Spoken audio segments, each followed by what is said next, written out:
अवशिष्यते। ॐ शान्तिः शान्तिः शान्तिः।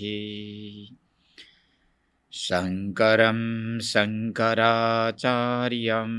केशवं बादरायणम् सूत्रभाष्य कृतौ वन्दे भगवन्तौ पुनः पुनः।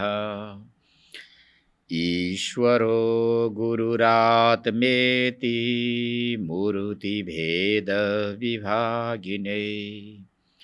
व्योमवद्व्याप्तदेहाय दक्षिणामूर्तये नमः। सच्चिदानन्दरूपाय विश्वोत्पत्त्यादिहेतवे तापत्रयविनाशाय श्रीकृष्णाय वयं नुमः। सच्चिदानन्दरूपाय गुरवे बुद्धिसाक्षिणे संसारतापदग्धानां शरण्याय नमो नमः। ॐ शान्तिः शान्तिः शान्तिः। गुणैर्गुणान् भुञ्जान आत्मप्रद्योतितैः प्रभुः मन्यमान इदं श्रेष्ठमात्मानमिह सज्जते। कर्माणि कर्मभिः कुर्वन् सनिमित्तानि देहभृत् तत्तत् कर्मफलं गृह्णन् भरमतीह सुखेतरम्। इत्थं कर्मगतिर्गच्छन् बहुभद्रवः पुनः पुमान् आभूत संप्लवात् सर्ग प्रलयावस्नुते वशः। धातुपप्लवासन्ने व्यक्तं द्रव्यगुणात्मकम् अनादिनिधनः कालो ह्यव्यक्तायापकर्षति।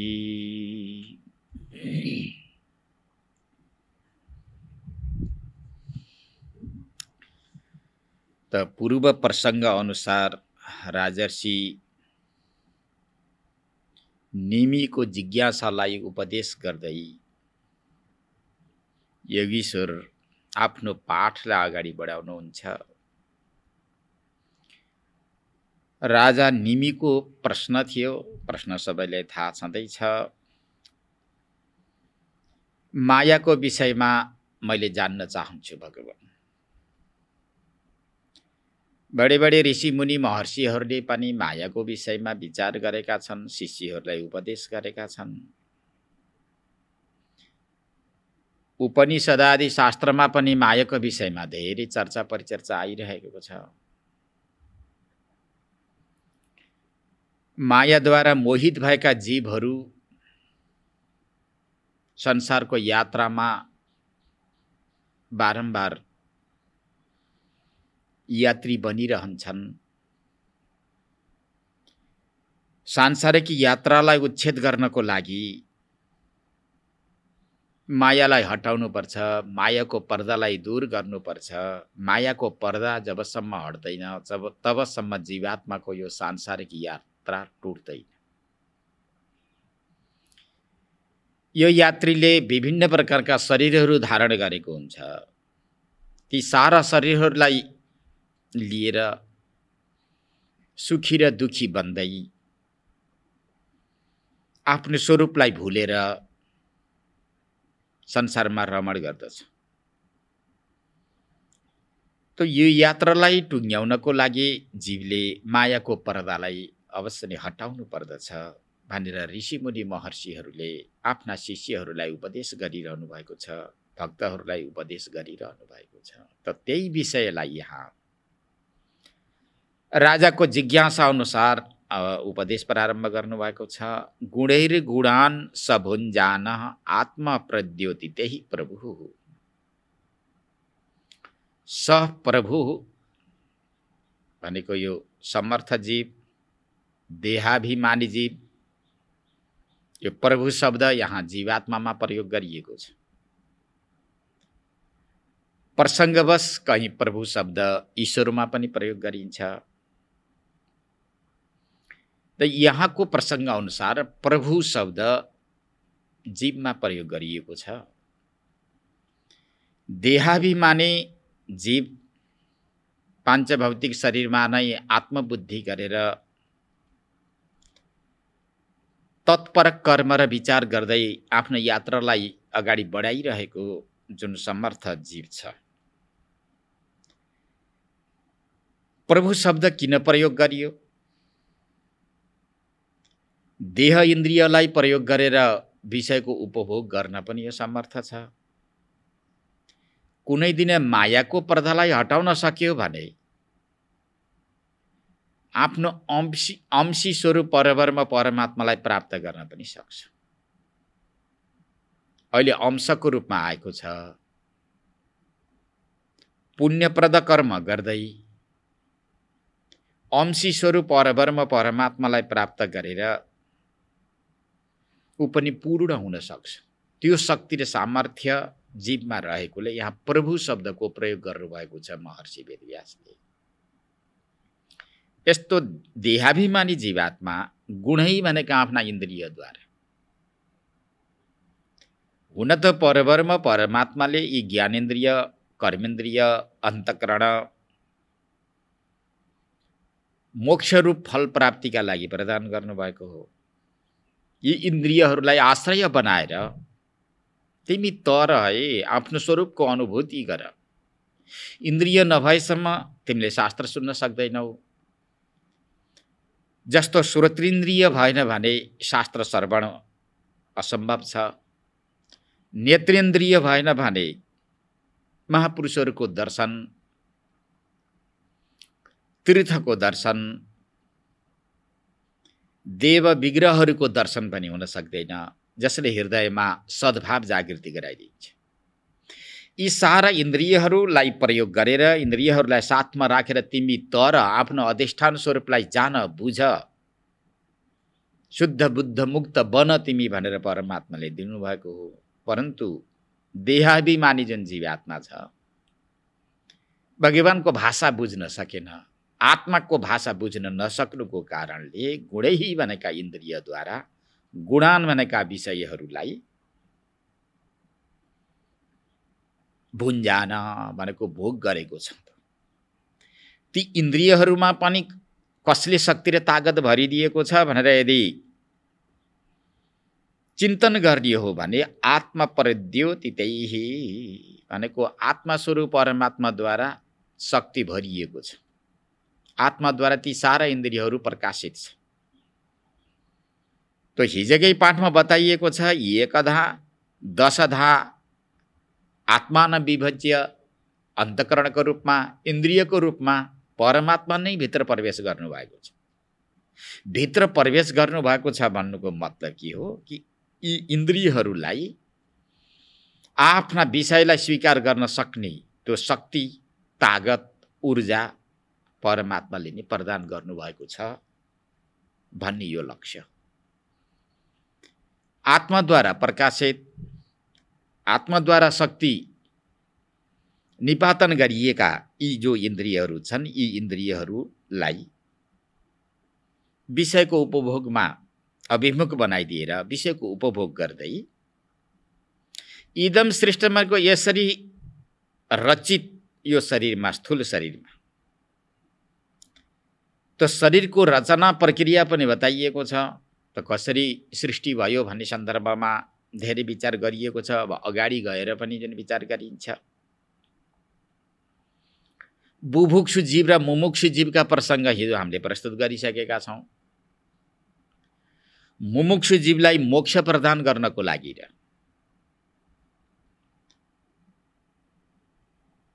मोक्षमे भूयात भनेर भगवान शङ्कराचार्यले लेख्नु भएको छ। मेरो मोक्ष होस् भन्ने कामना गर्दै बसेका जुन जीवात्माहरू छन्, त्यस्ता मुमुक्षु जीवहरूलाई मोक्ष प्रदान गर्नको लागि पनि शरीरको आवश्यकता छ, इन्द्रियको आवश्यकता छ।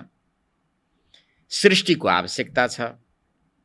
शरीर नै नभए इन्द्रिय हुँदैनन्, इन्द्रियहरू नै नभए शास्त्र श्रवणादि र निष्काम कर्मयोग पनि सम्भव छैन।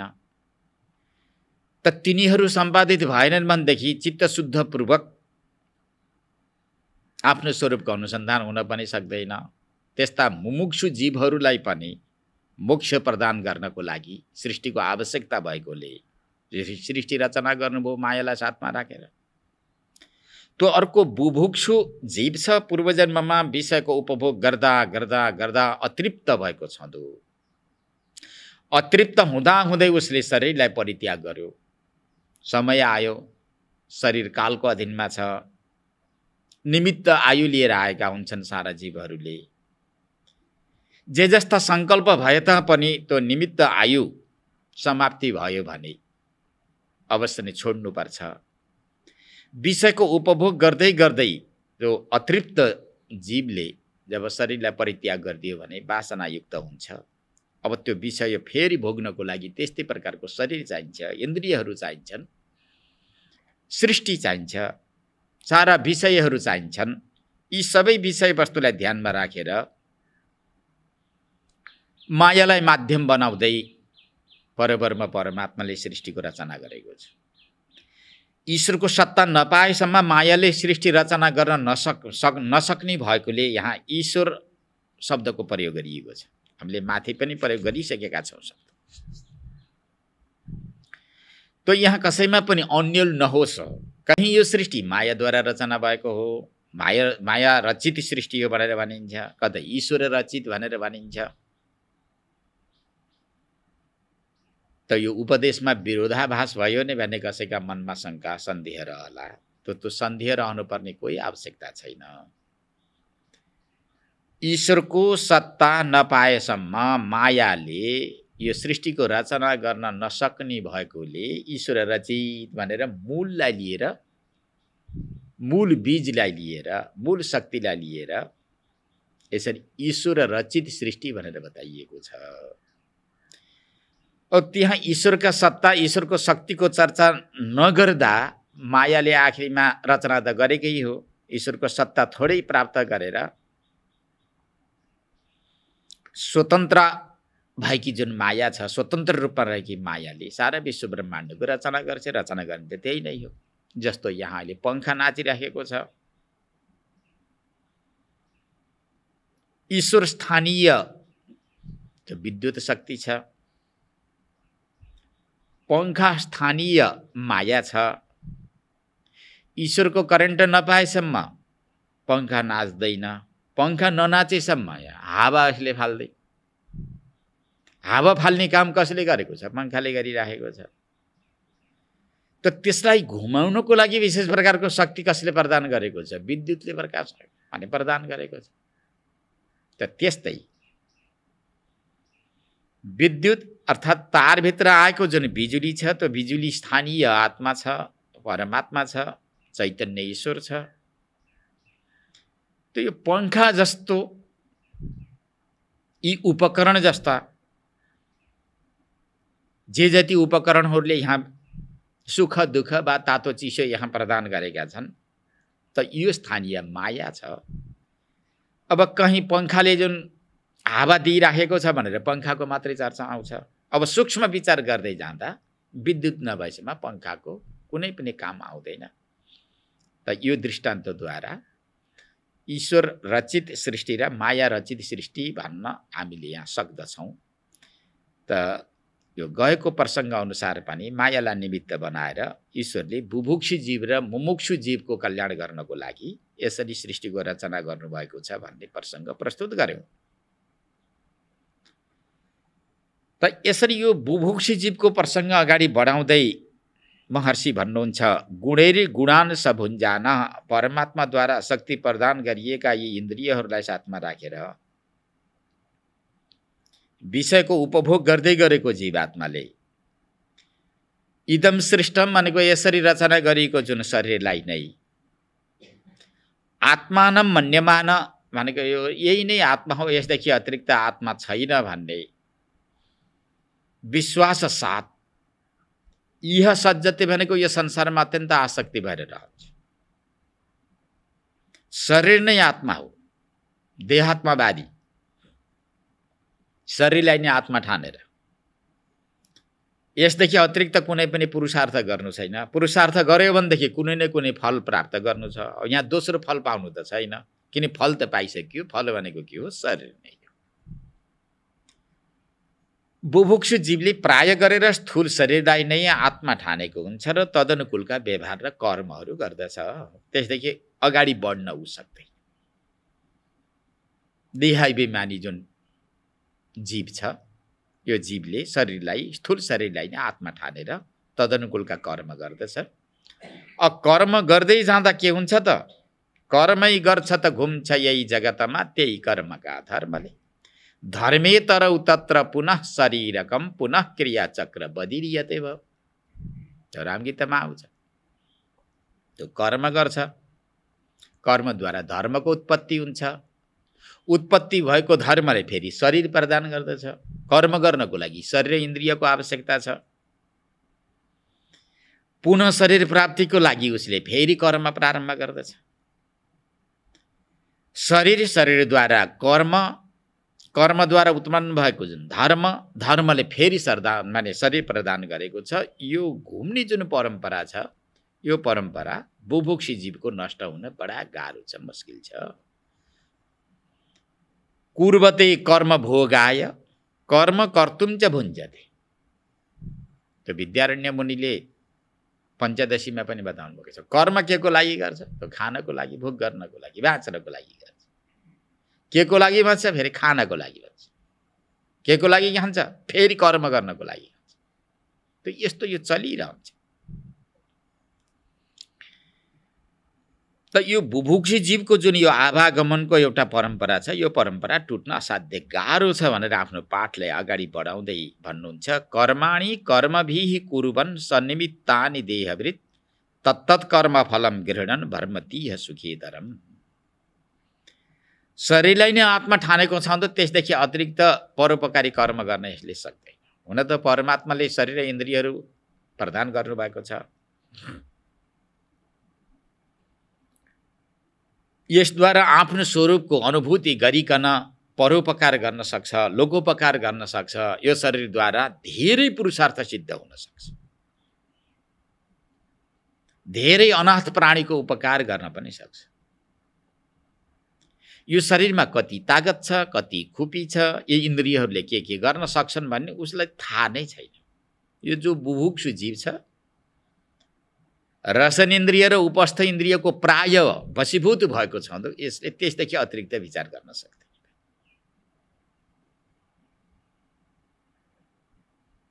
बुभुक्षु जीव यसरी दुखी भएको हुन्छ जुन संसारमा कर्म गर्दा गर्दा गर्दा गर्दा, किनकि त्यो जालबाट बाहिर निस्कन सक्दैन। देहभृत भनेको शरीरलाई धारण गरेको, शरीरलाई नै आत्मा ठानेको, आत्मा मानेको, यसभन्दा अतिरिक्त केही पनि छैन। यसलाई मोटो घाटो बनाऊ, खुवाऊ, स्वस्थ बनाऊ, किनकि यसपछि त केही पनि छैन। शरीर नै हो, शरीर प्राप्त भइराखेको छ, यसैको मात्रै रक्षा गर। तर यो पनि भन्न खोज्नु भएको होइन कि महर्षि वेदव्यासले शरीरको बिल्कुलै सेवा शुश्रूषा नगर, यथायोग्य अन्न पानी पनि नदेऊ,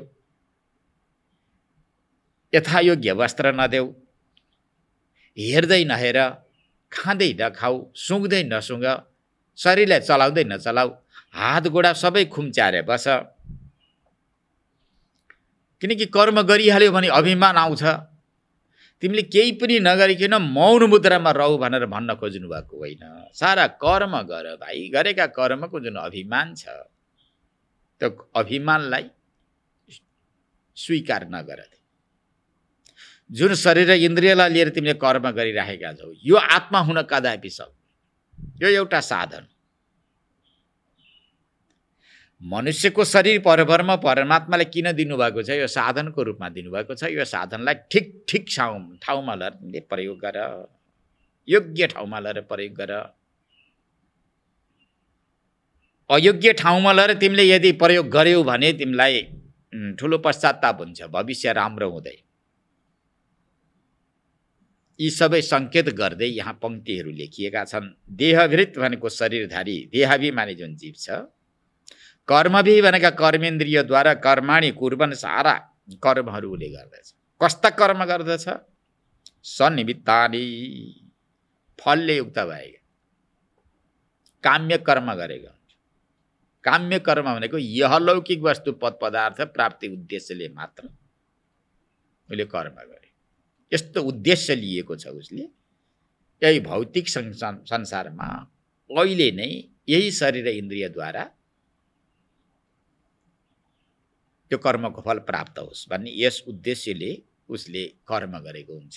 अब बढी चाहिँ बढी उसले अब माने कल्पना गर्यो भने यो लोक यो शरीरलाई परित्याग गरेर म स्वर्ग गएँ भने स्वर्ग गएर मैले सुखको अनुभव गर्नेछु, सुखका साधन सामग्रीहरू मैले उपभोग गरेर सुखी हुनुहुन्छ भनेर सकेसम्म यह लोकमा नै उपभोग गर्ने फलाकांक्षी बनेर कर्म प्रारम्भ गरेको हुन्छ। यसभन्दा बढी गर्यो भने स्वर्गमा गएर कल्पवृक्षको नजिकमा बस्ने, 84 व्यञ्जनको उपभोग गर्ने, सबै देवताभन्दा उच्च कोटिको देवताको रूपमा रहने, यस प्रकारको कल्पना गर्दै उसले कर्म गरेको हुन्छ। सनिमित्तानि भनेका काम्य कर्महरू उसले प्राप्त गर्दछ, प्रारम्भ गर्दछ। अब त्यसले जस्ता जस्ता कर्महरू प्रारम्भ गरेको छ वा कर्म गरेको छ, अब त्यस्तै त्यस्तै किसिमको फल उत्पत्ति हुन्छ। कर्ममा व्यर्थता छैन है। तत्तत् कर्म फलम गृह्णन्। पुण्यात्मक कर्म गरेको छ भने सुख उत्पत्ति हुन्छ। पुण्यात्मक कर्मद्वारा धर्मको उत्पत्ति हुन्छ। त्यो धर्मद्वारा जीवनमा उसलाई सुखै सुख हुन्छ। शास्त्र निषिद्ध कर्ममा प्रवृत्त भएको छ, शास्त्र निषिद्ध आचरणमा यदि ऊ लागेको छ, तत्पर कर्म गरेको छ भने पाप उत्पत्ति हुन्छ। पापको फल दुःख हो। तत्तत् कर्म फलम गृह्णन्। तत्तत् कर्मको फललाई उसले स्वीकार गरेको छ, ग्रहण गर्दै यह भनेको यो लोकमा सुख इतरम भनेको कहीँ सुखी जस्तो देखिन्छ, कहीँ दुखी जस्तो देखिन्छ। सुख र दुःखको उपभोग गर्दै गर्दै भ्रमति भनेको भ्रमण गर्दछ। यो शरीर र इन्द्रियलाई माध्यम बनाएर बुभुक्षु जीवले जस्ता जस्ता कर्म गरेको छ, कर्मानुसारको फल उत्पत्ति हुन्छ। उत्पत्ति भएको फलले सुख दिन पनि सक्छ, दुःख दिन पनि सक्छ। त्यो सुख पनि यदि दिएछ भने सुख पनि कस्तो, त्यो क्षणिक सुख हुन्छ। किनकि त्यो विषयजन्य सुख भएकोले त्यो सुखमा शाश्वतता हुँदैन, चिर शान्तिता हुँदैन। अब कर्मको फलले जस्तो कुत्ताको दृष्टान्त देखिन्छ, छुत्परितो यथा दीनः सारम्येयो गृह्यं गृह्यं चरण विदति यद्दिष्टं दण्ड मोदकमे भच। जस्तो कुत्ता, क्षुधा र तृषाले अत्यन्त पीडित भएको कुत्ता प्रत्येक व्यक्तिहरूको घर घरमा जान्छ, ढोका ढोकामा पुगेको हुन्छ। त्यो कुत्ताको बिचरा पुछार घुमेको हुन्छ। कसले कहाँ के खान दिन्छ भनेर प्रत्येकको द्वार द्वारमा पुगेको हुन्छ कुत्ता। सारमेय भनेको कुत्ता गृह्यम गृह्यम प्रत्येक घर घरमा भ्रमण गर्दछ, क्षुधा र तृषाले पीडित भएको छ। घुम्दै गरेको कुत्तालाई दिष्टम भनेको प्रारब्ध अनुसार दुईटा चिज मिल्छ। एउटा दण्डा मिल्छ, अर्को अलिकति पिण्ड मिल्छ, कलो मिल्छ।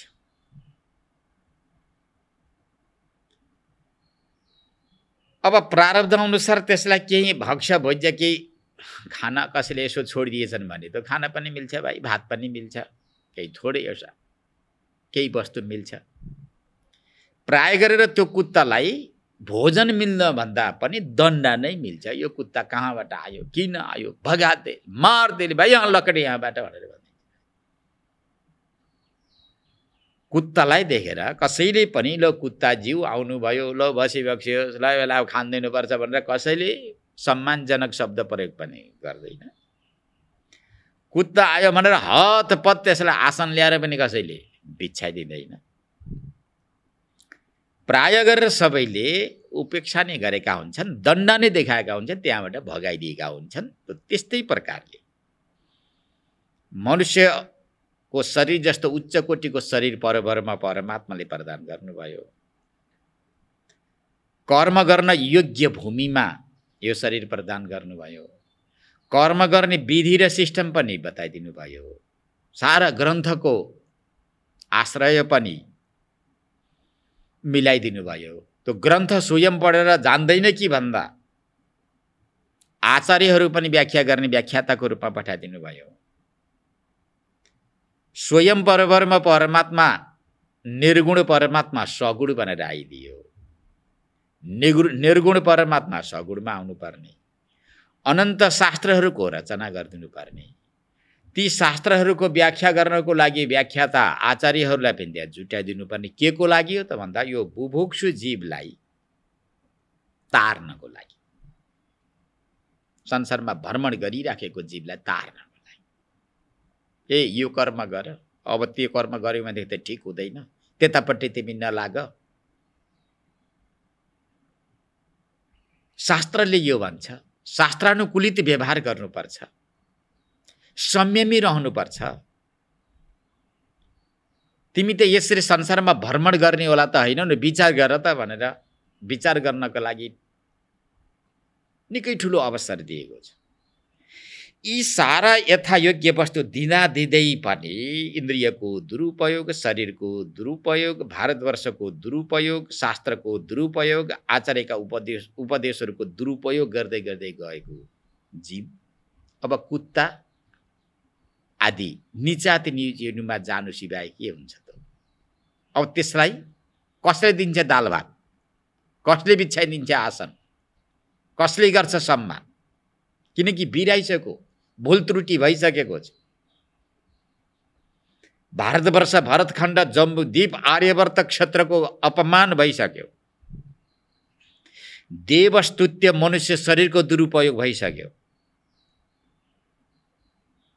निर्गुण परब्रह्म परमात्मालाई स्वीकार गर्न सक्ने अत्यन्त तेजिला झरिला इन्द्रियहरूको दुरुपयोग भइसक्यो।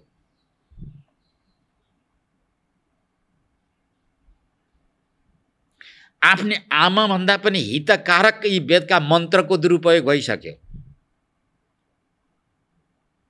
सकल साधन सम्पन्न बनाएर परमात्माले यो धरतीमा पठाइदियो। त्यो परमात्माको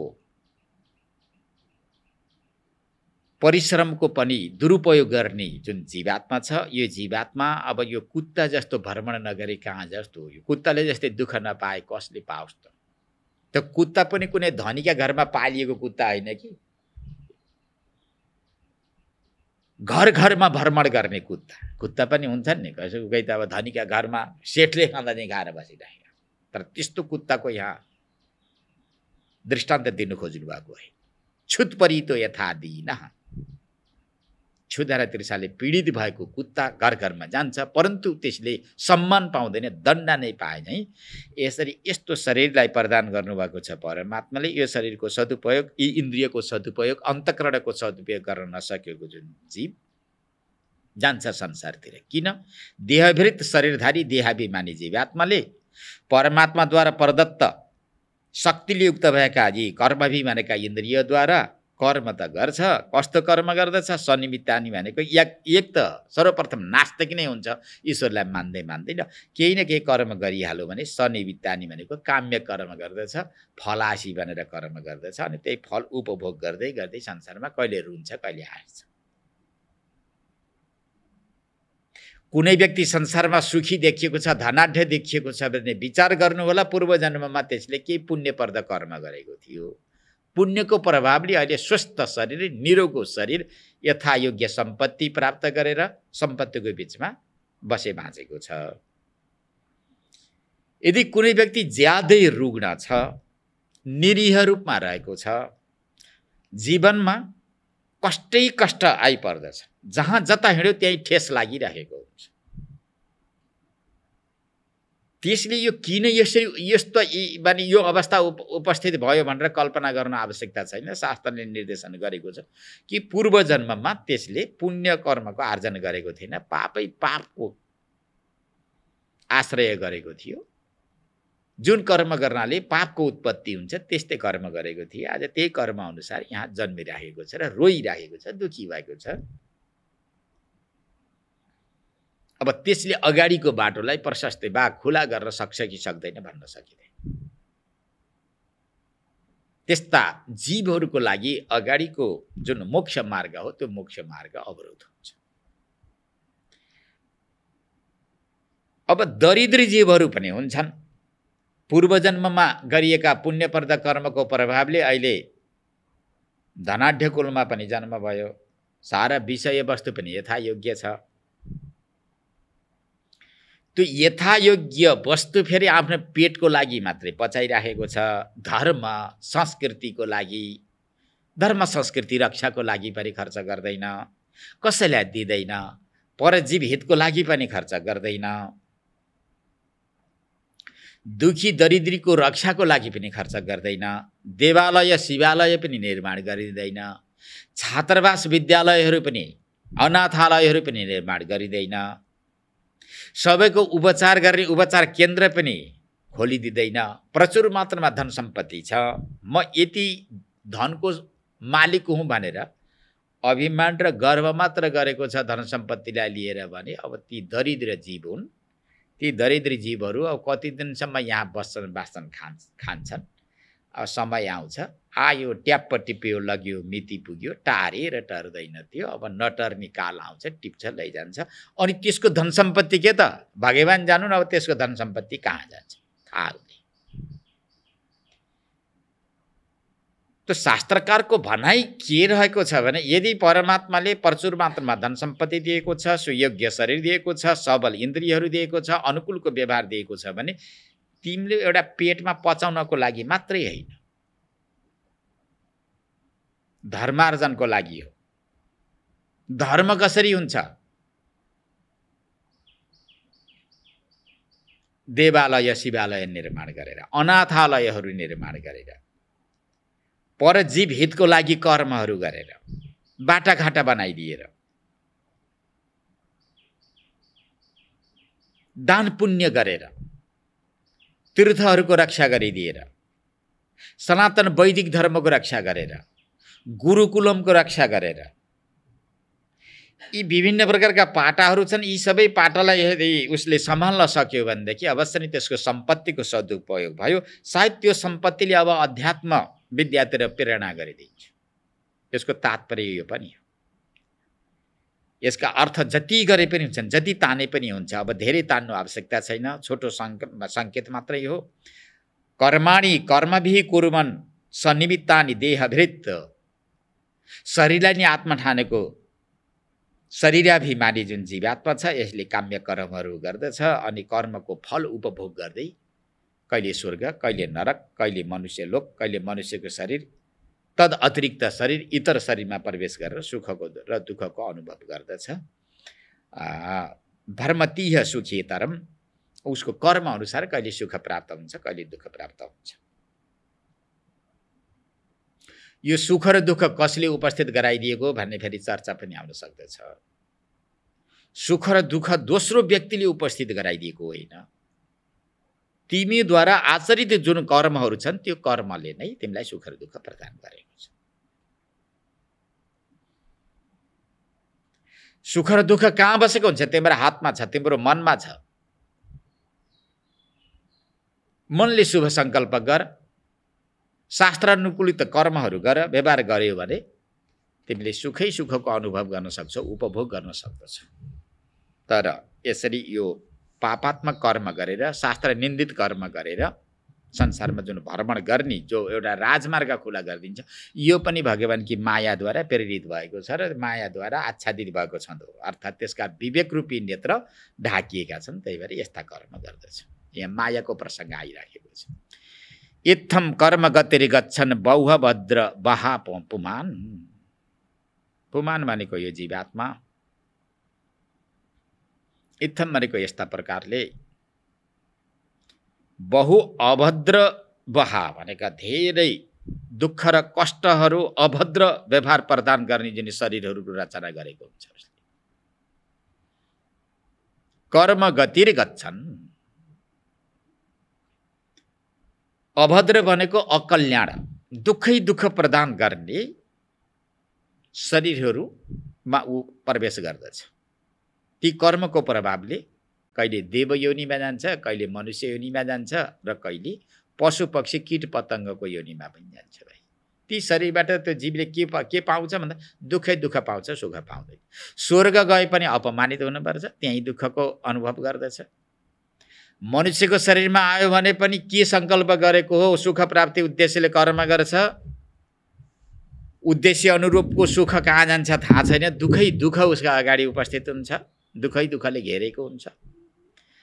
कीट पतङ्गमा पनि अब ठुलो र सानो भन्ने हुन्छ। अब ठुलाले सानालाई दबाइरहेको हुन्छ, विशेष गरेर ठुलाले सानालाई खाइदिन्छ।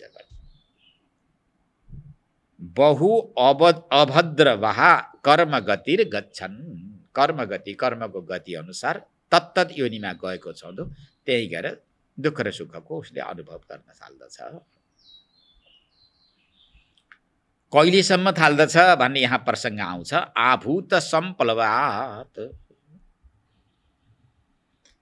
यो महाभूत, यो सृष्टिको जब यहाँ उपसंहार हुने बेला आउँछ, जबसम्म यसको उपसंहार हुँदैन, महाप्रलय आउँदैन, महाप्रलयसम्म यो जीवात्माले यस्तै सुख र दुःख भोग गर्दछ। कसरी भोग गर्दछ? स्वर्ग प्रलय। स्वर्ग भनेको उत्पत्ति अर्थात् जन्म, प्रलय भनेको मृत्यु। स्वर्ग भनेको उत्पत्ति, प्रलय भनेको मृत्यु। यो जन्म र मृत्यु त्यसको कहिलेसम्म चलिरहन्छ भन्दा जबसम्म वासना निवृत्ति हुँदैन तबसम्म। यहाँ आभूत सम्प्लवात, यो महाभूत आकाशवायु तेज जलद्वारा निर्मित यो महाभूतको जबसम्म प्रलय हुँदैन तबसम्म जन्मेको छ, मरेको छ, जन्मेको छ, मरेको छ, जन्मेको छ, मरेको छ। अब महाप्रलयमा गइसकेपछि के त्यसका कर्महरू नष्ट हुन्छन् त? महाप्रलय हुँदा त सबै जीवहरू जाने भए के समाप्ति हुन्छ? त्यस्तो समाप्ति हुँदैन। वासना त रहिरहेको हुन्छ, सूक्ष्म रूपले वासना रहिरहेको हुन्छ। वासना अनुसार फेरि त्यसले शरीर, अब सृष्टि प्रारम्भ हुन्छ, प्रारम्भ भएको सृष्टिमा फेरि जन्मिन्छ। कस्तो शरीरमा जन्मिन्छ भनेर प्रश्न गर्न हुँदैन। जस्तो शरीरमा प्रवेश गर्ने उसले कर्म गरेको हुन्छ त्यस्तै शरीरलाई प्राप्त हुन्छ र अनि कर्मको गतिलाई उपभोग गर्दछ। के को अवश भएर भनेको, अवश भनेको परवश भएर, त के को परवश भइराखेको छ भनेको, परवश भनेको त कर्मको परवश भएको छ। आफूले गरेका कर्मको माने परवश भएको छ त त्यो व्यक्तिले, अर्थात् त्यो जीवले जबसम्म मोक्ष हुँदैन तबसम्म दुःख र सुखको अनुभव गरिरहेको हुन्छ। त यसरी दुःख र सुख अनुभव गरेर संसारमा भ्रमण गरिरहनु पनि के हो? यो पनि भगवान्की मायाको चक्कर हो। यसैलाई पनि माया भनिन्छ। धातुपप्लव आसन्ने व्यक्तम द्रव्य गुणात्मकम अनादि निधन कालो ह्यव्यक्ता यापकर्षति।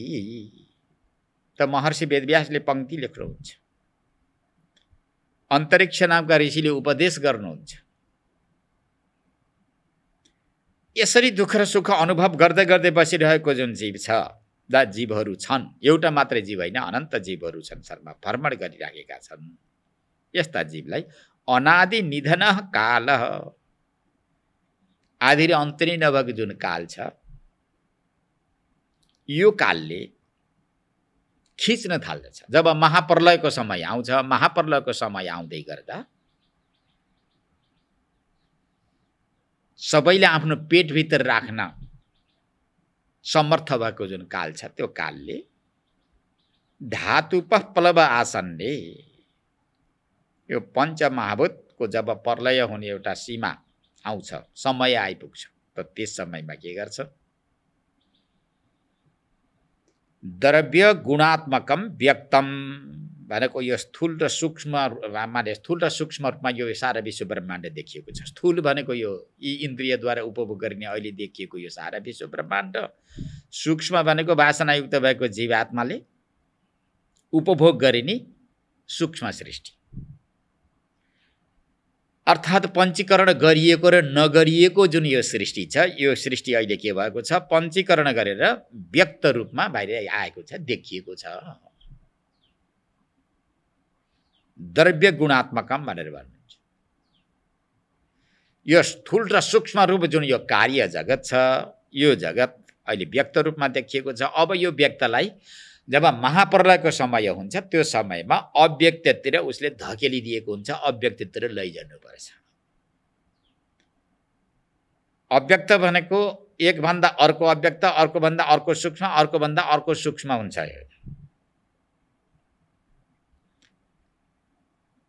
पृथ्वीभन्दा जल सूक्ष्म छ, जलभन्दा तेज सूक्ष्म छ, तेजभन्दा वायु सूक्ष्म छ, वायुभन्दा आकाश सूक्ष्म छ, आकाशभन्दा अहङ्कार सूक्ष्म छ, अहङ्कारभन्दा महतत्व सूक्ष्म छ, महतत्वभन्दा प्रकृति सूक्ष्म छ, प्रकृतिभन्दा पुरुष सूक्ष्म छ। यसरी एकभन्दा अर्को स्थूल हुँदै हुँदै गएको छ। सृष्टिक्रममा स्थूल हुँदै हुँदै जान्छ।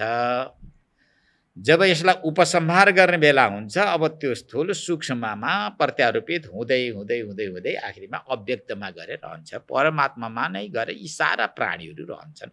अरू कसको आश्रयमा रहने? आश्रयमा रहने त अरू वस्तु छैन यहाँ।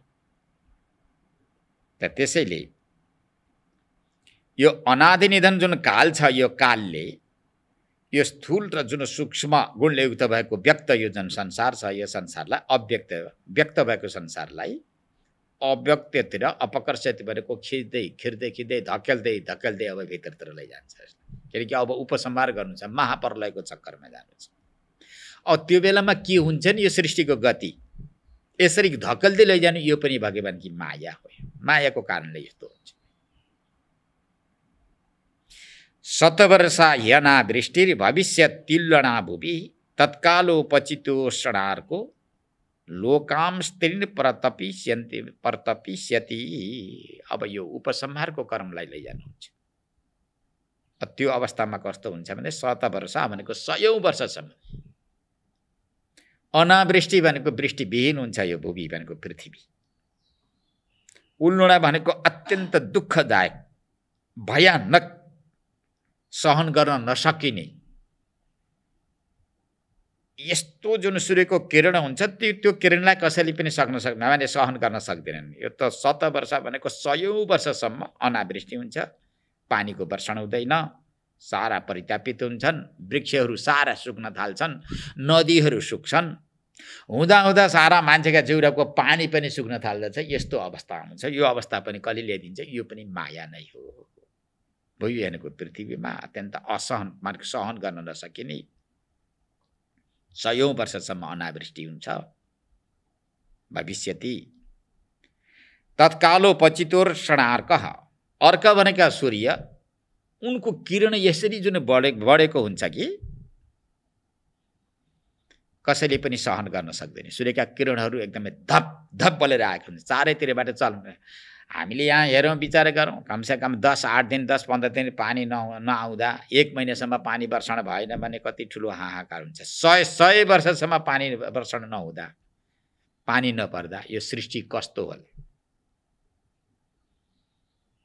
चारैतिरबाट आगाका ज्वालाहरू निस्कन थाल्दछन्। त त्यसपछि स्त्रीन लोकान भनेका यी 3 लोकहरू, प्रतपिष्यन्ति भनेको बडा परित्यापित हुने, तिनै लोक दन्तैह मार माने जल्न एकदमै तयारी हुन्छ। यो महाप्रलयको प्रसङ्ग ल्याउनु छ। यस्ता यस्ता कर्म कसले गराउँछ? यो पनि मायाकै काम हो। नभए शुद्ध बुद्ध मुक्त स्वरूप आत्मामा यिनी कुनै पनि वस्तुहरू छैन। मायाले, परमात्माको शक्ति पाएकी मायाले यस्तो यस्तो सृष्टि रचना गरेर जीवात्माहरूलाई भ्रमण गराइदिएर जब महाप्रलयको समय उपस्थित गराइदिन्छ, उपस्थित गराउने बेलामा यस प्रकारको जुन व्यवहार विधि संसारमा जुन देखिन्छ, त्यति मात्र होइन, पाताल तलमारभ्य संकर्षण मुखानलः दहन ऊर्ध्व शिखो विश्वग वर्धते वायुनेरितः। सुखदेव स्वामी राजर्षि परीक्षितलाई उपदेश गर्दै भन्नुहुन्छ, संकर्षण मुखानलः, सर्वप्रथम ऊर्ध्व शिख भन्नुहुन्छ। त्यो बेलामा वायु पनि माथितिर बग्छ अरे, दायाँ बायाँ वायु बग्दैन भाइ। त्यो प्रलयकालको वायु भनेर भनिन्छ। त्यो वायु अत्यन्त वेगवान हुन्छ भनेर अन्यत्र पनि आएको छ, जसको ज्वालो, जसको शिखा सिधै माथितिर बढिराखेको हुन्छ। माथितिर बढिरहेको जुन वायु ना भनेको वायुद्वारा प्रेरित भएको छ। त्यो संकर्षण मुखानल भनेको संकर्षणका मुखबाट निक्लेको, अर्थात् शेषनागका मुखबाट निक्लेको जुन अग्निको ज्वालो, धप धप गरेको अग्निको ज्वालालाई मुख बढी माने बगिरहेको जुन वायुले खिच्न थाल्दछ। पाताल तलम आरभ्य, पातालदेखि लिएर विश्व भनेको सारा विश्व ब्रह्माण्ड, दसैँ दिशा, एक दिशा होइन 10 दिशालाई त्यो आगोको ज्वालाले व्याप्त गरेको हुन्छ, जलाउन थाल्दछ, दन्दैह्यमान बनाउन थाल्दछ। यो मात्र होइन, तीनै लोकान, त्रिलोकान भनेर मैले माथि बताइसक्नु भएको छ। यो 9 श्लोकमा 3 लोकान भनेको यो 3 स्वर्ग, मर्त्य, पाताल, यो सबैलाई जलाउन थाल्दछ। त्यो आगोको ज्वालो कहाँबाट उठ्दछ भन्दाखेरि पाताल लोकबाट। संकर्षणका मुखबाट निक्लेको जुन अनल भनेको अग्निको ज्वालो पाताल तलदेखि लिएर अब कहाँसम्म पुग्ने हो वहीँसम्म पुग्दछ। भाइ 3 लोकान भनेको छ। अब 3 लोकभित्र कति लोक पर्ने हुन्, ती सारा लोकलाई दन्दैह्यमान गराएको हुन्छ, जलाउन थाल्दछ। अनि त्यसपछि के गर्छ नि भन्दा 100औं वर्षसम्म यो स्थिति रहन्छ। यो स्थिति राखिदिनु पनि कसको काम? यो पनि मायाकै काम हो। जबसम्म जीव भावहरू रहिरहन्छन्, जीवको स्थितिमा रहेर कर्महरू चलिरहन्छन्, त तबसम्म मायाले यस्तै प्रकारका यी विधि व्यवस्थाहरू, सृष्टिको नियमलाई तयार गरेर अगाडिपट्टि लैजान्छ। त्यसपछि के हुन्छ नि भगवान भन्ने फेरि जिज्ञासा आयो। त्यो जिज्ञासा आउँदै गर्दा साम्वर्तको मेघगणो वर्षतिस्म शतम समाह, साम्वर्तक नाम गरेको मेघगण, मेघको समूह उत्पत्ति हुन्छ अरे त्यहाँ। यो पनि प्रलयकालको मेघ हो। वायु पनि यो प्रलयकालको वायु हो। तो सूर्यका किरण पनि यी तेज पनि के हुन्? ती पनि प्रलयकाललाई निम्ताउने ती तेजहरू हुन्। अब मेघगण आकाशमा उत्पन्न भएको छ। त्यो मेघगण पनि के, त्यसको नाम के छ भन्दाखेरि साम्वर्तक। साम्वर्त नाम गरेको जुन मेघ छ, अब यो माथि गर्जन थाल्छ, चड्किन थाल्छ, पड्किन थाल्छ। अनि त्यसपछि उसले वर्षण गर्न थाल्छ, पानी वर्षण थाल्दछ। कति समयसम्म? शतम समा, 100 वर्षसम्म अब मुसलधारे पानी वर्षिन्छ अरे। कस्तो पानी वर्षिन्छ, कस्ता धाराहरू वर्षिन्छन् भन्ने सन्दर्भमा यहाँ दृष्टान्त दिँदै बताउनुहुन्छ।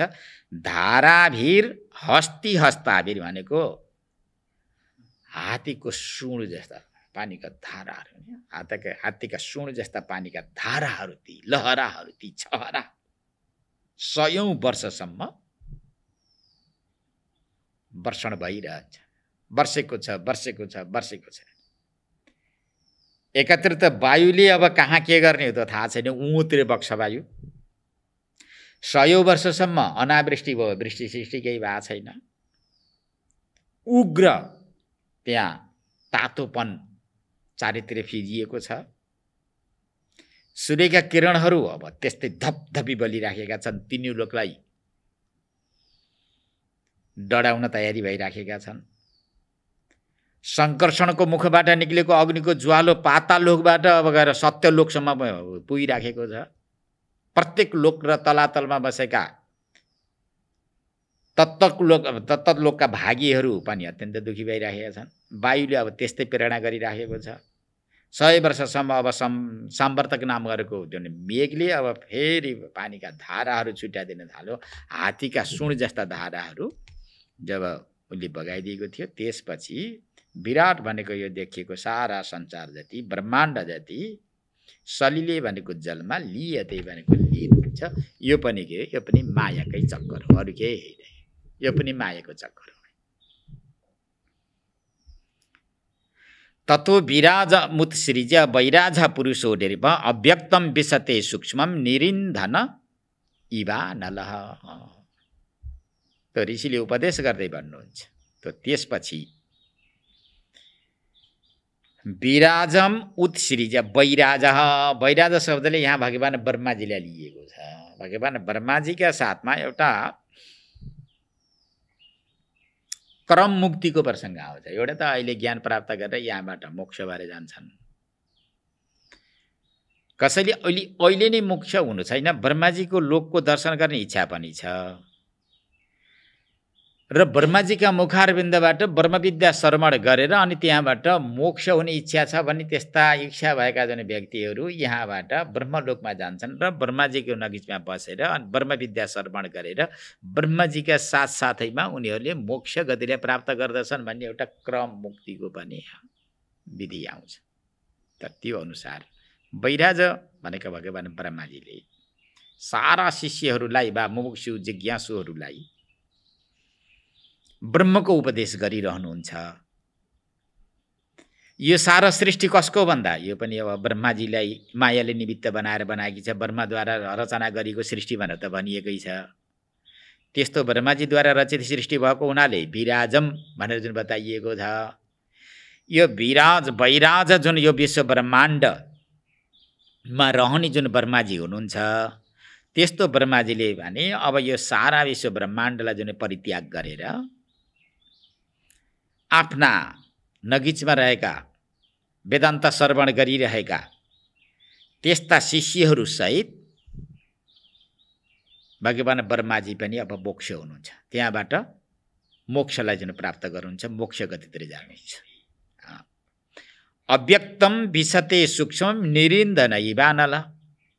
अब यो देखिएको विराज भनेको विश्व ब्रह्माण्ड जति के हुन्छ त भन्दाखेरि व्यक्त भनेको अब देखिराखेको छ। यो देखिरहेको यो सारा सृष्टि जति सूक्ष्म भनेको सूक्ष्म यो जहाँबाट यो उत्पन्न भएको छ त्यो त्यसमा गएर सूक्ष्म सृष्टिमा गएर विशते भनेको प्रवेश गर्दछ। कसरी प्रवेश गर्दछ, कसरी यो सृष्टि यहाँ लुप्त हुन्छ भन्दा निरिन्धन इवा अनल। संविधा समाप्त भएको अग्नि जसरी आफ्नै कारणमा जान्छ। अब अग्नि माने संविधा छन् जसरी अग्निका ज्वालाहरू बाहिर देखिन्छन्, अग्नि स्पष्ट रूपमा देखिन्छ। दाउरा सिद्धिए, संविधा सिद्धिए, इन्धनहरू सिद्धिए भने अग्नि आफ्नै कारणमा जसरी जान्छ त्यो त्यस्तै प्रकारले भगवान ब्रह्माजी आफ्ना शिष्य सहित मोक्षतिर जानुहुन्छ। यो सारा विराट विश्व ब्रह्माण्ड के हुन्छ, विराट ब्रह्माण्ड भने अब सूक्ष्मतिर धकेलिन्छ, सूक्ष्मतिर जान्छ। अब कहाँ गएर बस्ने त भन्दा जसबाट यो सृष्टि भएको छ अब उतैतिर जानुपर्छ। अव्यक्तमा गएर जुन यो विलिन हुनुपर्दछ। अब त्यही क्रमलाई यहाँ प्रस्तुत गर्दै भन्नुहुन्छ कसरी अब त्यो सूक्ष्मतिर जान्छ, धकेलिन्छ भन्ने सन्दर्भलाई लिएर बताउनुहुन्छ। वायुना हृत गन्धाभु सलिलत्वाय कल्पते सलिलम तद्धृतरसम ज्योतिष्टायोपकल्पते। अब यहाँ महतत्वबाट अहंकार, अहंकारबाट आकाश, आकाशबाट वायु, वायुबाट तेज, तेजबाट जल, जलबाट पृथ्वी भनेर हामीले सिधै संक्षिप्त रूपमा माने स्थूल रूपमा यसरी बुझाउँदै आउँछौँ। तर यहाँ सृष्टिको क्रममा यस्तो बताइएको छ। अहंकारबाट, महतत्वबाट अहंकारको सृष्टि, अहंकारबाट शब्द तन्मात्रा उत्पन्न हुन्छ, शब्द तन्मात्राबाट आकाशको उत्पत्ति हुन्छ, आकाशबाट स्पर्श तन्मात्रा उत्पत्ति हुन्छ, स्पर्श तन्मात्राबाट वायुको उत्पत्ति हुन्छ, वायुबाट रूप तन्मात्राको उत्पन्न हुन्छ, रूप तन्मात्राबाट तेजको उत्पत्ति हुन्छ, तेजबाट रस तन्मात्रा उत्पत्ति हुन्छ, रस तन्मात्राबाट जलको उत्पत्ति हुन्छ, जलबाट गन्ध तन्मात्रा उत्पत्ति हुन्छ, गन्ध तन्मात्राबाट पृथ्वीको उत्पत्ति हुन्छ भनेर यो सूक्ष्म सृष्टिको विधान आएको छ। तन्मात्राबाट आकाश, वायु, तेज, जल, पृथ्वीको उत्पत्ति हुन्छ भनेर यसरी बताइएको छ। अब यसलाई खिच्ने बेलामा जब महाप्रलय आउँछ, महाप्रलयको समयमा अब त्यस्तै प्रकारले खिचिँदै रहन्छ। वायुना भनेको यो उपसंहार गर्ने जुन वायु छ, महाप्रलयको वायु छ, त्यो वायुद्वारा हृतगन्धा भूः, गन्ध अपहरण गरिएकी जुन भू भनेको जुन पृथ्वी, पहिला त उसको गन्धलाई स्वीकार गरिदिन्छ, अपहरण गर्नुपर्छ, किनकि गन्ध तन्मात्रबाट भू भनेको पृथ्वीको उत्पत्ति भएको छ। त पहिला केलाई खिच्नु पर्यो भन्दा पहिला गन्ध तन्मात्र माने हो, गन्ध तन्मात्रालाई पहिला स्वीकार गर्नु, उसलाई माने आकर्षण गर्नु पर्यो। प्रलयकालको वायुद्वारा हृत गन्धा भूः, गन्धा आकर्षण गरिएको जुन भू भनेको पृथ्वी, सलिल त्वायकल्पते भनेको सलिल माने सलिल भनेको जलमा गएर डुब्दछ, जलमा गएर निवृत्ति हुन्छ। पुरा पृथ्वी जति माने जलमा गएर डुबेको हुन्छ। अब जलै जल मात्र देखिन्छ। यो प्रलयकालको प्रसङ्ग ल्याउँछ। यस्तो प्रलयकालको यो स्थिति कसले, यो पनि मायाले हो। मायाको प्रभाव र वैभव देखाउँदै महर्षिले उपदेश गर्नुहुन्छ। अनि त्यसपछि के हुन्छ नि, सलिलम तद्धृत रसम। अब त्यो सलिल भनेको जलले पनि, रसम भनेको धृत रसम भनेको त्यो रसलाई जुन अपकर्षण गरिएको खिचिएको त्यो जल पनि, रस माने रसतन मात्र खिचिएको सलिल भनेको त्यो जल पनि कहाँ गएर मिसिन्छ भन्दाखेरि ज्योतिष्ट्वायोपकल्पते भनेको सूर्यमा गएर वा तेजमा गएर यो पूर्णतया विलीन हुन्छ। पहिला रसतन मात्र खिचिन्छ, रसतन मात्र खिचिएको सलिल भनेको जल सूर्यमा अर्थात् तेजमा गएर विलीन हुन्छ। त्यसपछि फेरि हृत रूपम तु तमसा वायौ ज्योति प्रलीयते भन्नुहुन्छ। तमसा भनेको यो प्रलयकालको घोर अन्धकारले भनेर भनिन्छ। यहाँ वायु शब्द नलिएर तमसा भनेको यो प्रलयकालको जुन घोर अन्धकार छ, प्रलयकालतिर जाँदैछ, त्यस अवस्थामा त्यो प्रलयकालको त्यो घोर अन्धकारले के गर्दछ, स्पर्श गुणलाई जुन ग्रहण गरिएको आकर्षण गरिएको जुन वायु हो, यो वायु पनि कहाँ गएर विलीन हुन्छ, त्यो नभसी भनेको आकाशमा गएर विलीन हुन्छ। हृत रूपम तु तमसा वायौ ज्योति प्रलीयते, वायुमा गएर विलीन हुँदो रहेछ। ज्योति भनेको सूर्यको जुन किरण हो, त्यो तेज पनि वायुमा गएर विलीन हुन्छ। अब त्यो तमसा भनेको फेरि प्रलयकालको घोर अन्धकारद्वारा स्पर्श तन्मात्रालाई खिचिएको जुन वायु हो, त्यो वायु गएर नभसी भनेको आकाशमा गएर विलीन हुन्छ। अब वायु छैन, वायु गएर आकाशमा विलीन भयो, के बाँकी छ, आकाश मात्रै बाँकी छ। अब सिधै भन्नुपर्दा पृथ्वी गएर जलमा, जल गएर तेजमा, तेज गएर वायुमा, वायु गएर आकाशमा विलीन भयो। आकाशमा विलीन भइसकेपछि अब आकाश कहाँ गएर विलीन हुन्छ भन्ने सन्दर्भलाई प्रस्तुत गर्दै यहाँ भनिन्छ, कालात्मना हृत गुणम नभ आत्मनि लीयते। प्रलयकालको घोर अन्धकार, यो काल स्वरूप घोर अन्धकारले अन्धकारद्वारा हृत गुणम नभ, जसको जुन गुण अपहरण गरिएको छ, शब्दरूप गुणलाई, तन्मात्रालाई, शब्दरूप तन्मात्रालाई अपहरण गरिएको नभ भनेको आकाश कहाँ गएर विलीन हुन्छ, आत्मनि भनेको तामस अहङ्कारे भनेर लेखेको छ। तामसी अहङ्कारमा गएर विलीन हुन्छ। आत्मनि भनेर यहाँ तामसी अहङ्कारलाई बताइएको छ, त्यहाँ गएर विलीन हुन्छ। अब यो त्यसपछि फेरि के हुन्छ नि, प्रसङ्ग प्रस्तुत गर्दै भन्नुहुन्छ, इन्द्रियाणी मनोबुद्धि सह वैकारिकैर निर्भर। अब यो तामस अहङ्कार पनि, इन्द्रियाणी भनेका सारा इन्द्रियहरू, ज्ञानेन्द्रिय कर्मेन्द्रियहरू जति छन्, मन बुद्धिहरू छन्, यी सबैलाई साथमा राखेर वैकारिकै भनेको, वैकारिक भनेको सात्विक अहङ्कारमा गएर यी सबै प्रवेश गर्दछन्। तामसी अहङ्कार सात्विकी अहङ्कारमा गएर हुन त यहाँ राजसी अहङ्कारमा गएर हुनुपर्ने हो, तर अब यो कर्म यस्तो आएको छ। वैकारिक भनेको त राजसी हो, त राजसी अहङ्कारमा गएर प्रवेश गर्दछ। प्रविशन्ति भनेको प्रवेश गर्दछन्। अब यो राजस अहङ्कार पनि स्वगुणैर अहम आत्मनि, स्वगुणै भनेको राजस अहङ्कारमा गएर सात्विक अहङ्कार पनि गएर मिल्दछ, तर यो अलि अप्ठ्यारै हुन्छ। तामसी अहङ्कार गएर राजसी अहङ्कारमा, राजसी अहङ्कार गएर सात्विकी अहङ्कारमा गएर मिल्दछ, प्रवेश गर्दछ।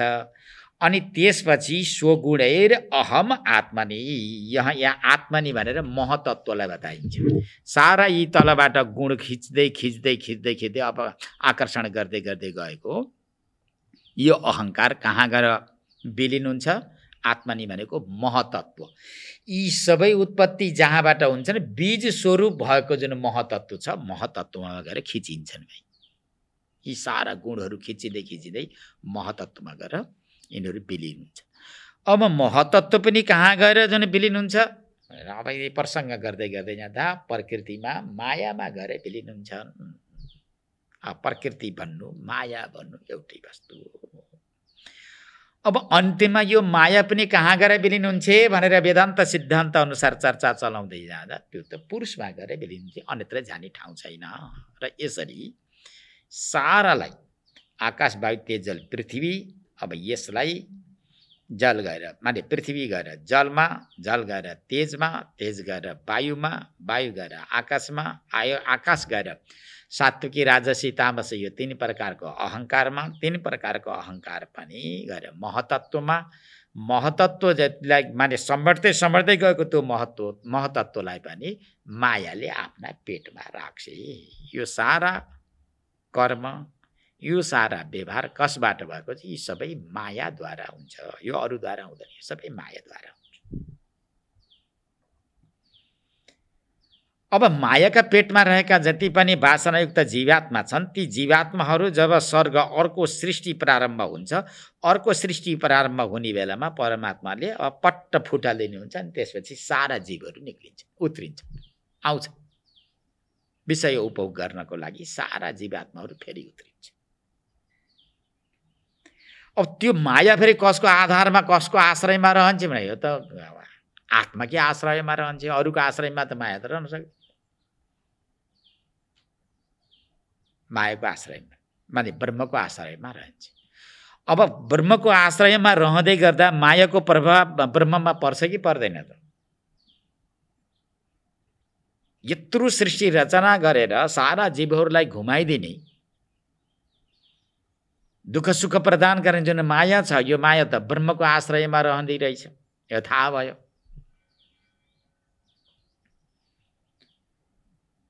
मायामा तीन प्रकारका गुणहरू छन्। तीन प्रकारका गुणले युक्त भएकी जुन माया ब्रह्ममा रहँदा ब्रह्मलाई पनि आफ्नो प्रभाव उसले पुर्याउन सक्छ सक्दैन? त्यसको प्रभाव ब्रह्ममा पुग्छ पुग्दैन? अरूमा त सबैमा पुग्यो। त्यसदेखि तलको सारा सृष्टिमा प्रभाव के को पुग्यो? पुरै मायाको नै प्रभाव पुग्यो। माया बसीभूत भएका जुन जीवहरू घुमे गए, रोए, हाँसे, के भए, यसलाई केही भन्न सकिँदैन। उथल पुथल बनाई यसरी सबैलाई आफ्नो प्रभाव जमाउने माया छ। यो माया त ब्रह्मको आश्रयमा रहँदै रहेछ। त यो मायाले आफ्नो प्रभाव सारा विश्व ब्रह्माण्डलाई जमाउने जुन एउटा शक्ति र खुपी तागत लिएर बसेकी मायाले ब्रह्ममा आफ्नो प्रभाव जमाउन सक्छ सक्दैन? त्यो भने सक्दैन, उहाँ पुग्न सक्दैन। ऊ त रुजेको बिरालो जस्तै भएर बस्छ अरे।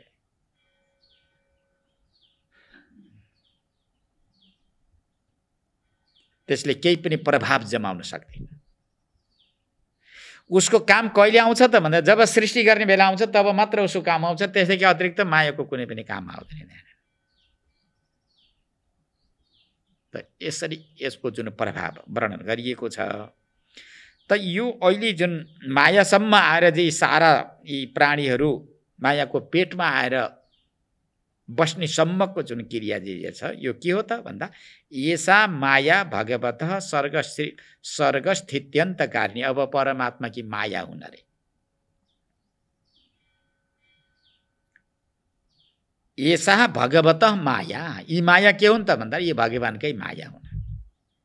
भगवानले यस्तै मायालाई किन पालेर बस्नुभएको छ त? चाहिन्छ, भगवानले पालेर बस्नुहुन्छ मायालाई।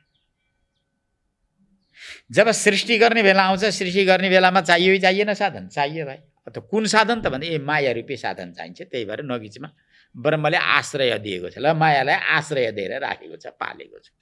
के को लागि भन्दा मायाले सृष्टि रचना गर्दैली, यसले गरेको सृष्टिबाट मलाई पनि केही फाइदा होला भन्ने उद्देश्यले होइन। अब सृष्टि रचना गर्नु पर्यो, बुभुक्षी जीवलाई अब उनका कर्म संस्कारहरू भोग गराइदिनु पर्यो कि परेन? गर्नु पर्यो। कर्म संस्कारहरू भोग गराइदिनको लागि सृष्टि चाहियो कि चाहिएन? सृष्टि चाहियो। और रचना गर्नु पर्दाखेरि माया रूपी हतियार चाहियो कि चाहिएन? चाहियो। त्यही भएर आश्रय परमात्माले दिएको छ, ब्रह्मले दिएको छ, परन्तु मायाको प्रभावले ब्रह्मलाई केही स्पर्श गर्न सक्छ सक्दैन? सक्दैन। केवल सृष्टिको क्रियालाई लिएर मात्र मायालाई आश्रय दिनुभएको छ। शुद्ध बुद्ध मुक्त स्वरूप आफ्नो स्वरूपलाई लिएर ब्रह्मले आश्रय दिएको होइन भन्ने विषयवस्तुलाई बुझ्नु पर्दछ। त्यसैले एषा माया भगवतः सर्गस्थित्यन्तकारिणी त्रिवर्णा। त्रिवर्णा माने कि यो सत्व रजतमा 3 गुणले युक्त भयो कि 3 गुणद्वारा के गर्दिरहेछ त? कति ठुलो ताकत र शक्ति रहेछ भन्दा सर्ग स्थिति अन्तकारिणी रहेछ। सृष्टि स्थिति प्रलय गर्नेवाली यी भगवान की माया हुन्। भगवतः एषा माया, यी भगवान की माया हुन्। यी भगवान की मायाको विषयमा अब तपाईले सुन्ने जिज्ञासा, तपाईले जान्ने जिज्ञासा उपस्थापित गर्नुभएको थियो। अस्माभिः भनेका अब हामीहरूले यी 9 भाइहरू एक आत्मा, एक रूप, एक क्रियाको आधारमा अगाडि बढ्नु भएकोले अस्माभिः शब्द प्रयोग गर्दाखेरि अत्युक्ति भएन। बस एक रूप, एकजनाले दिएको उत्तर के हो? 9 जनाले दिएको उत्तर हो यो। अस्माभिः वर्णिता, हामीले वर्णन गरियो। भूयः किम श्रोतुम इच्छसि, अब यसदेखि अतिरिक्त तिमीले के सुन्न चाहन्छौ सुन, मैले अब जिज्ञासा राख भाइ भनेर भन्नुहुन्छ। अब मायाको विषयमा यस्तै हो। यसको विषयमा जति चर्चा परिचर्चा गरे पनि सकिँदैन, कमी नै हुन्छ। मायाले यस्तो यस्तो वैभव फिजाउँदो रहेछ। सत्व रजतमा 3वटा गुण छन्। 3 गुणद्वारा 3 प्रकारका प्राणीको उत्पन्न गर्दछ। अनि त्यसपछि ती प्राणीहरू, ती जीवहरू त्यही लुटुपुटु हुन थाल्दछन्। यसरी रचना गर्दथे। अब यो मायाको प्रभाव कसमा पर्दछ? यो बुभुक्षु जीवमा पर्दछ। कर्मिक रूपमा मुमुक्षु जीवमा यसको प्रभाव पर्दैन। मुमुक्षु जीवले यसको प्रभावलाई बुझिसकेका हुन्छन्। प्रभाव बुझेका छँदा उनीहरूले आफ्नो चिन्तन गर्दछन् र अमलात्मा, विमलात्मा, मुक्तात्मा भएर रहन्छन्। अब बुभुक्षु जीवात्मालाई मायाले बारम्बार घुमाइरहन्छे। सृष्टि उसका अगाडि टकार दिइरहन्छे। मायाले टकार दिएको जुन सृष्टिलाई उसले स्वीकार गर्दै संसारमा भ्रमण गर्दछ। वास्तवमा हेर्ने हो भनेदेखि त अब माया भनेको त इन्द्रजालीको खेल जस्तो। निचोड अर्थ भनेको इन्द्रजालीमा गएर टुङ्गिन्छ। यी त के पछि यो टुङ्गो न बुङ्गो केही पनि लाग्दैन। एउटा महाप्रलयको समयलाई लिएर, त्यो अवधिलाई लिएर यहाँ केही बताइयो, तर यो टुङ्गो बुङ्गो केही पनि लाउँदैन। अविचार कालमा जो सिद्ध हुन्छ, विचार कालमा जसको गन्ध पनि छैन, त्यस्तै माया हो। यो मायालाई बुझाउने बेलामा इन्द्रजालीको दृष्टान्त धेरै बुझाउँदछन्। जस्तो इन्द्रजाली चटकेले देखाउने जुन चटक, इन्द्रजालीले सानो पेटी लिएर आएको हुन्छ। 2 फुटको एउटा पेटी बाकस लिएर आउँछ, डमरू बजाउँछ। इन्द्रजाली आएको छ रे, आज इन्द्रजालीको खेल हेर्न जाउँ भनेर वरिपरिका सबै आएर त्यहाँ झुम्मिन्छन्। बीचमा बस्छ, पेटी राखेको हुन्छ।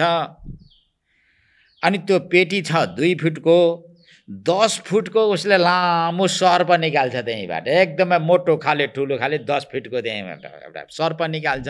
सर्प मात्रै हो र 8-10 फिटको, 5-7 फिट लामो अङ्ग प्रत्यङ्ग भएको बाघ पनि त्यहीँबाट, सिंह पनि निकाल्छ त्यहीँबाट। त्यहीँबाट 100औं परेवा पनि निकालेर भुर्र आकाशतिर उडाइदिन्छ। सिंह त्यही 2 फिटको पेटी छ, एकदमै जल्दो बल्दो हट्टा कट्टा सिंह निकालेको हुन्छ, ठुला नगरा भएको, मोटा मोटा जुवा भएको, आँखा पनि त्यस्तै आकार प्रकारको, मानव एकैपटक गरेर सबैले झम्टिन्छ कि आक्रमण गर्छ कि जस्तो सिंह पनि त्यहीँबाट निकाल्छ। त्यही 2 फुटको पेटीबाट 10 फुटको जुन सर्प पनि निकाल्छ। अनि त्यसपछि अब सिंह हेर भन्छ, त्यो सिंह त्यहीँ लुडीफुडी गराएको पनि त्यहीँ देखाएको हुन्छ। सर्प देख्छ, त्यो सर्प र बाघ पनि त्यहीँ लडेको देखाउँछ। अनि ती परेवा त्यहाँबाट माने उड्छन्, त्यो उडेका परेवाहरूलाई छोप्दै जुन बाघले खाएको पनि उसले देखाइराखेको, प्रत्यक्ष सबैले देखिराखेका छन्। अनि त्यसपछि त्यो खेललाई बन्द गर्छ। बन्द गरिसकेपछि अनि त्यो 2 फुटको पेटीबाट हजार हजारका नोटहरू फर्र फर्र पार्दै निकाल्छ। फेरि हजार हजारका नोटहरू निकाल्छ। एकदमै स्पष्ट नोट देखिएको छ, स्पष्ट सिंह देखिएको छ, स्पष्ट सर्प देखिएको छ। ती परेवाहरू पनि एकदमै स्पष्ट आफ्नै आँखाले देखिराखेको छ। पुरा व्यवहारहरू त्यहाँ प्रत्यक्ष रूपमा भएको देख्दै गर्दा पनि अनि त्यसले फेरि ती तन्त्र मन्त्रलाई अब समेटो भने ती परेवा कहाँ गए, त्यो सर्प कहाँ गयो, सिंह कहाँ गयो, त्यो हजार हजारका नोटहरू कहाँ गए। अनि त्यसपछि अरे 5 रुपियाँ दे दो, 10 रुपियाँ दे दो, 20 रुपियाँ दे दो। अरे त्यो सत्य भएको भएदेखि हजार हजारका नोट फर्र फर्र पारेको छ, त्यसलाई फेरि 5 रुपियाँ किन जाने? हजारका नोट त पहिले देखाइसकेको छ।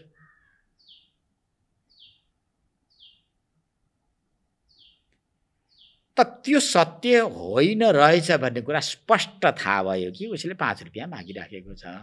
त्यो सिंह पनि सत्य होइन, सर्प पनि सत्य होइन, त्यो अब नोट पनि सत्य होइनन्।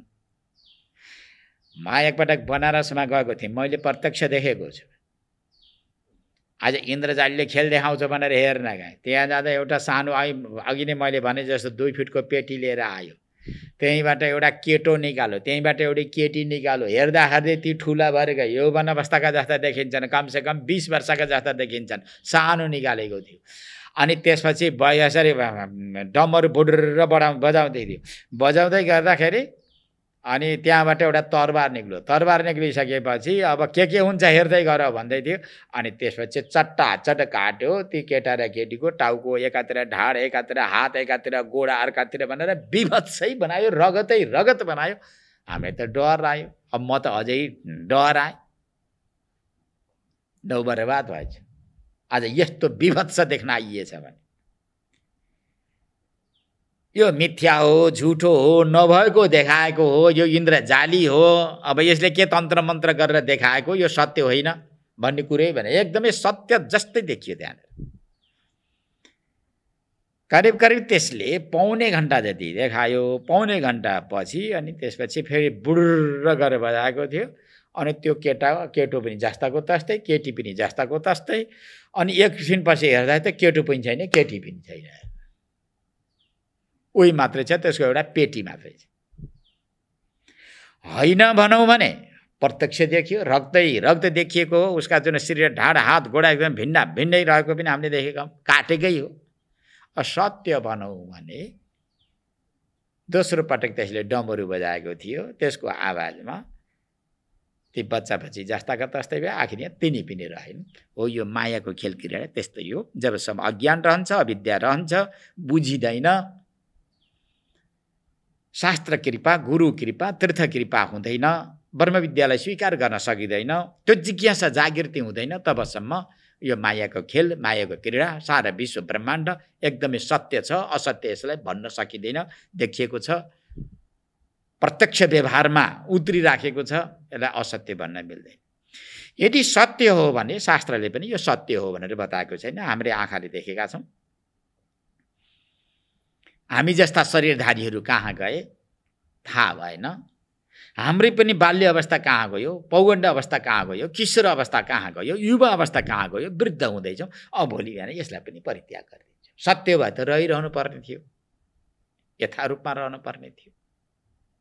जस्तो हाम्रो शरीर हो, यो सृष्टि पनि त्यस्तै हो। हाम्रो शरीरको 100 वर्षको आयु होला। सृष्टिको सत्य, त्रेता, द्वापर, कली, यी 4 युगका 4 आयु छन्। आफ्नो आयुमान अनुसार यो रहन्छ। अनि समय आउँछ यो ध्वस्त भएर जान्छ, यहाँ केही पनि रहँदैन। यो सबै के हो भने यो मायाको चक्कर हो। जबसम्म ज्ञान हुँदैन तबसम्म मायाद्वारा प्रदर्शित यो सारा विषयवस्तु जति सबै सत्य देखिन्छ। परन्तु ज्ञान हुँदाका दिन, ब्रह्म विद्याले वर्ण गर्दाका दिन यो सारा मिथ्या हुन्छ, असत्य हुन्छ, इन्द्रजालीको जाल जस्तो हुन्छ। इन्द्रजालीको त्यो क्रीडाले मायाका कर्मलाई स्पष्ट देखाएको हुन्छ, ज्ञान गराउँछ। त्यसैले अब तपाईँले सोधेका प्रश्नको उत्तर मैले दिएँ। अब तपाईँले के सुन्ने इच्छा गर्नुहुन्छ सोध्नुहोस् भनेर ऋषिहरूले प्रश्न गरेका थिए। प्रश्नको उत्तरमा अर्थात् जिज्ञासामा, हे भगवान्, माया यस्तै रहेछन्, दुस्तर रहेछन्, यी भगवान् कि माया रहेछन् जसले आफ्नो चित्तलाई अधीनस्थ गर्न सकेका छैनन्, जसले चञ्चल इन्द्रियलाई धारण गरेर बसेका छन्, त्यस्ता व्यक्तिद्वारा यी माया अत्यन्त दुस्तर छन्। माया रूपी यो समुद्र तर्न सक्दैन। जबसम्म यो मायाका पेटमा रहन्छन्, मायाको समुद्रमा डुबिरहन्छन्, तबसम्म त छटपटिनी भए नि ती जीवको त कल्याणै नहुने भयो नि। जन्मिन्छन्, कर्मको रूपले बढ्दै जान्छन्, खानका लागि, बाँच्नको लागि कर्म गर्छन्, बाँच्छन् के को लागि? फेरि खानको लागि। बढी से बढी कर्म गरे भने स्वर्ग जान पाऊँ भनेर गर्दछन्। सारा यो संसारमा घुमे घटी यन्त्रवत यिनको जुन भ्रमण छ यो त नटुट्ने भयो नि। अब यस्तै दुस्तर मायालाई पनि सहजपूर्वक सजिलै कसरी तर्न सकिन्छ, तर्ने उपाय बताउनुहोस् भगवान्। यो त समस्या मात्रै भयो, यसको समाधान के हो त? यो मायालाई तर्ने उपाय के हो भनेर राजाले अब प्रश्न गर्नुभएको छ। अब यसको उत्तर प्रश्नसहित अब यो श्लोकोच्चारण गरेर प्रश्न पनि भोलि उपस्थापित गर्नेछ र यसको उत्तर भोलि प्रारम्भ गर्नेछ। आजको लागि हरिओम तत्सत, हरिओम तत्सत, हरिओम तत्सत। शङ्करं शङ्कराचार्यं केशवं बादरायणं सूत्रभाष्यकृतौ वन्दे भगवन्तौ पुनः पुनः। ईश्वरो गुरुरात्मेति मूर्तिभेदविभागिने व्योमवद्व्याप्तदेहाय दक्षिणामूर्तये नमः। ॐ शान्तिः शान्तिः शान्तिः।